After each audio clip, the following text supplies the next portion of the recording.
মামা, হুম। ধরো আলাদিনের দৈত্যটা এখন আইস, হুম। আইয়ে কইলে যে নে শাকিলের সজীব, তোরা দুই চাচাবাতি যে 2 লাখ টাকা লই যা, তোরা দুজনে ভাগ ভাগ করে খা, তখন তোর অনুভূতিটা কি হইবে? তাহলে মোরে 1 লাখ টাকা দে।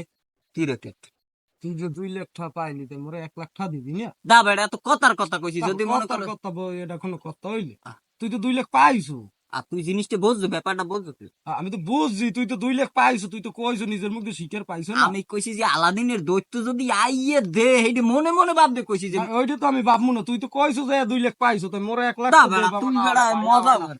এত মামা, কথার কথা না কই না বাপ। মামা, হয় না মামা। আবার কই মামা হয় না, বস ওরে বেড়া, একটু। হ্যাঁ টাকা কি মামা ব পাইছি মামা ব নগদে? ব এই যে ব বা মামা। বড় তুই না মামা, না তা মামা, আমি তুই কইছি যে পাইছো। মনে মনের কথা, তুই তুই 2 লাখ পাইছো, 1 লাখ দে। তুই টাকা কি মুই পাইছি? দা আর বেড়া তুই পাইছো, এই যে তুই খারা যাও কই।